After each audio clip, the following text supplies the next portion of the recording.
All right, again, and folks that watch the program on a regular basis know Thursdays are when we talk about your health. More than 30 million people smoke cigarettes. Most adults probably at some point along the line want to quit. So that's why we have Tony Bohorst in from New Hanover Regional Medical Center talking about the Great American Smokeout. Thank you again for coming in. Thank you. And as Gannon was doing weather, I was saying, so the smokeout itself is a week from tomorrow. That's correct, yeah. The Great American Smokeout, it's been hosted by the American Cancer Society for more than 40 years. It's an opportunity for smokers to commit to a smoke-free day, and by showing themselves that they can quit for one day, they can be motivated to quit for 2 days, 3 days, and hopefully for good.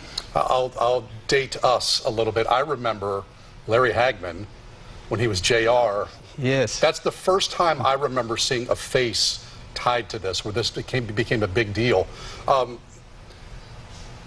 The difficulty in stopping this for folks who don't smoke, can you explain to them why this is such a difficult thing for smokers to break? Well, the nicotine is the hardest thing to quit, because you know the smokers, they like the nicotine, but then we look at it as professionals, we look at all the toxins that are in Sure. it and that cause the damage to the lungs and to all of the organs. So nicotine is the biggest problem, and that's what we try to help them with in the class. And the class that you're referring to, you do have a smoking cessation class that is put on at the hospital itself, and that will go ahead of the Great American Smokeout. Well, it's actually on the third Thursday, which is November 15th, and that is the Great American Smokeout Day. Okay. So, yeah, it's just a class this is for smokers that want to quit, or that are motivated to quit, or maybe even have an interest in quitting smoking. What are some of the treatments that you talk about in the cessation class? We'll talk about the nicotine patches, we'll talk about the smoking habit, and also the mindset. So it's a three-step process. It's the behavioral part, it's the emotional part, and also the nicotine addiction.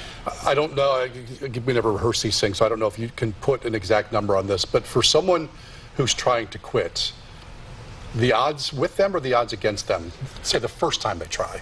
Well, the first, it kind of depends on what method they use. I mean, cold turkey, they call it, is relatively low, like 5% chance of the population that can actually quit cold turkey. It's not saying that people can't do it, but it's very slim.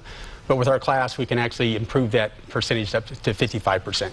And if you were to quit smoking today, how quick do you see a difference internally?